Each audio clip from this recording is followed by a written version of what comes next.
Last time on Races to Places, Lyndon and Basil had a tedious border crossing.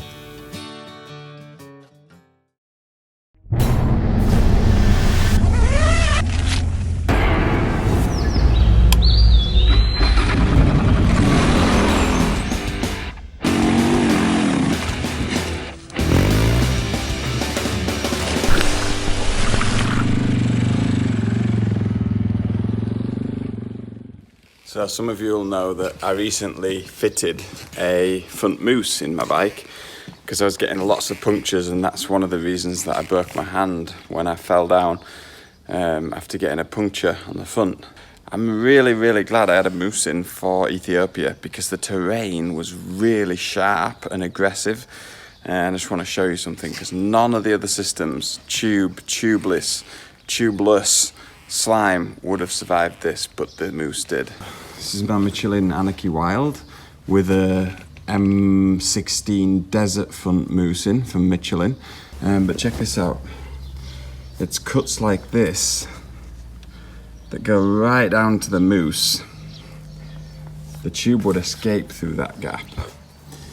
And you can see right in there, big cut. The only thing that will survive that is a mousse. Time to get the new jewellery fitted on Basil. BID 520 chain, gold chain. Only the best, want to last as long as possible. This or an OEM chain is the best option. And OEM front sprocket, 17, the bigger the sprocket, the longer it lasts. One extra tooth, and then match the rear sprocket to the size of the front sprocket.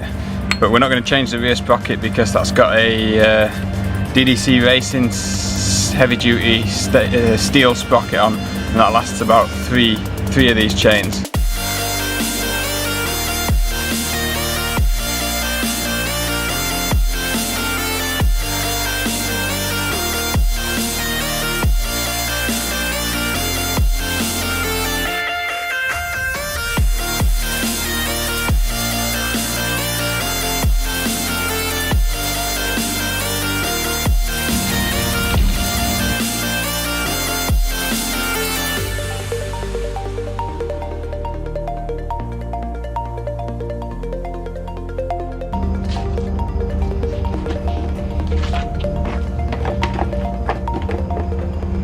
I don't often make videos about like my meal times and stuff like that, but I was just here sat on the River Nile in Aswan. Just did a load of work on the bike today, get some things fitted that I've been carrying for a long time, and the place I was staying, small guest house, said to me, "Do you want dinner tonight?" I said, "Yeah, that'd be great." It was absolutely fantastic. Check this out. We've got like hummus, rice, salad, and the most amazing fish, pitta, local drinks, and more than anything, an awesome view over the Nile. What a way to finish the day.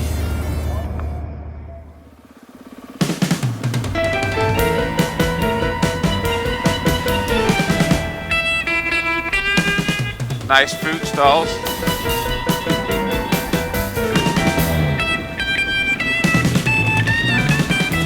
Early start on Races to Places, and today we're making our way to the Red Sea.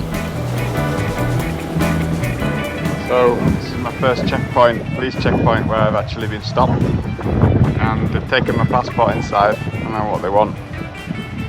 Just about 150 kilometers from the Red Sea, from Mas Alam, where I'm going to head north. Super hot, I'm just sat in the shade waiting to see what they're going to say. So the police let me go, but said that I had to stay with them. But they was doing like 60 miles an hour and I was doing about 80. So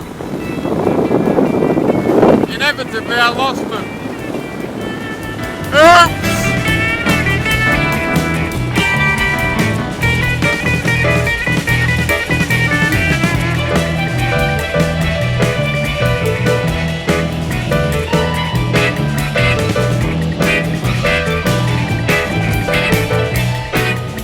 Looks like this driver took his eyes off the road.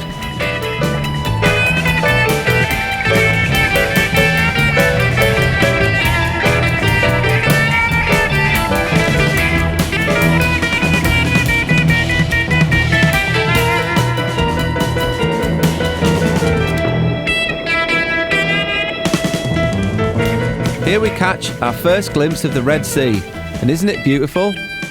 You'll all remember when Lyndon took a dip in the Arctic Ocean. I bet the Red Sea's much warmer.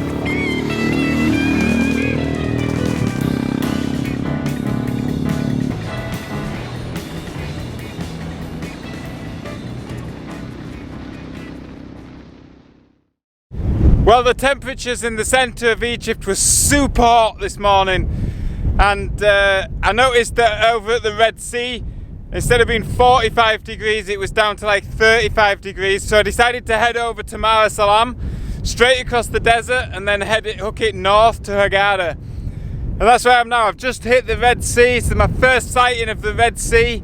Check out. Obviously it's not red, but look at the colour of it.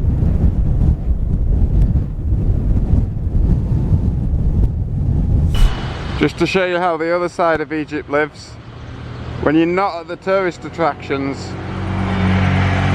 in the little villages in the outback of places like Aswan, this is what you find.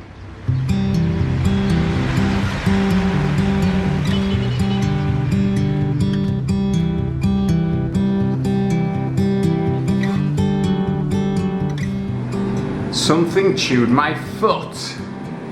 So I'm sorry to show you my foot peeps, but some little critter has had a good old munch on my little foot there. And to be honest, it itches like heck.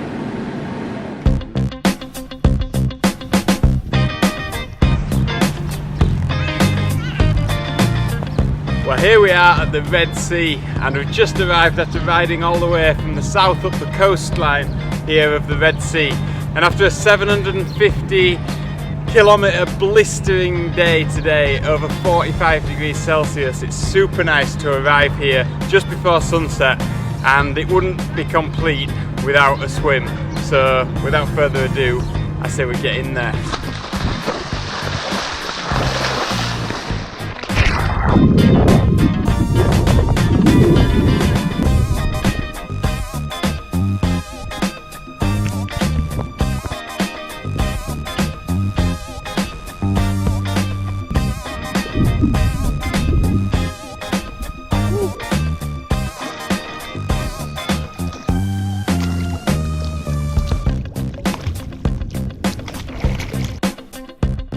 Few jellyfish about, to be a little bit careful not to stand on them or knock into them. Whew.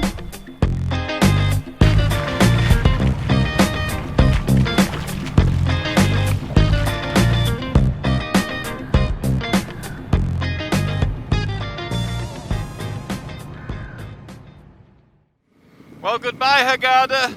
You've been a nice rest day for me, getting some admin done and having a kind of easy day off the bike yesterday.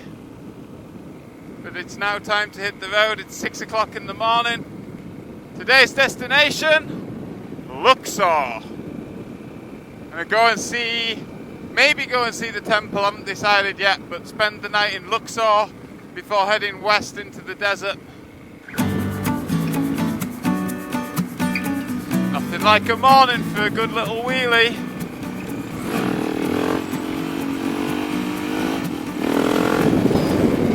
Only a little one this morning.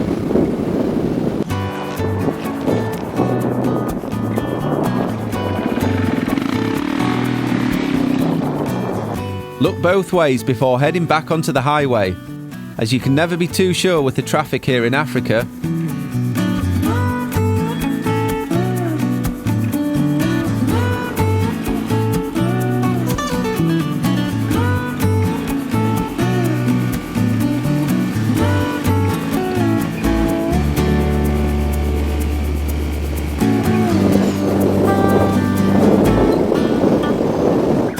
I've just got a police escort. It's been a long morning. but basically I've been told that I can't go the intended route that I want to go without authorization from a tour company.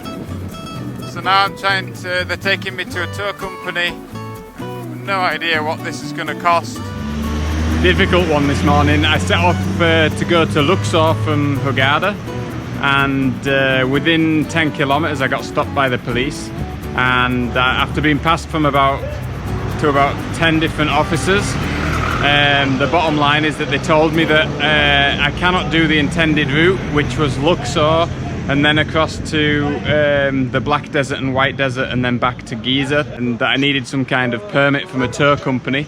So I come to a tour company to try and get that permit. They obviously say, well, it's only insured if you go with us. So without a letter, I can't go to the Black Desert, White Desert from this direction. I might be able to go from Giza, and if that's the case, what I can do from here is just go straight up to Cairo, to Giza, and then try and go down to the White Desert, Black Desert from there. Well, that's a bit of a bummer. So it looks like the next stop is Cairo. So my plan was to go down here to this, and then across here to Al-Kaga, and then up to Farafra, to the Black Desert, White Desert, and to Giza. But the police say no. So you think from here?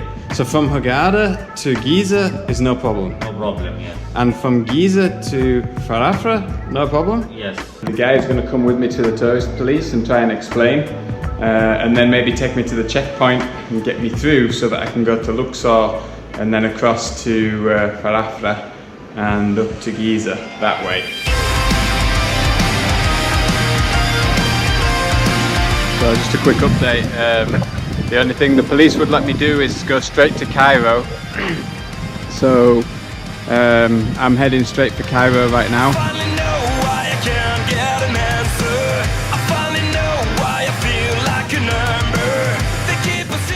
It absolutely amazes me why they think they need a 5-lane both sides highway from the Red Sea to Cairo. That's right, Lyndon. You might as well take full advantage of this desolate highway.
So I just enlisted Omar to take me to the pyramids because I just arrived here in Cairo and it's too late to do anything without a guide, so I just got one of these local guys to take me. Next time on Races to Places, Basil is prepared for shipping to Europe.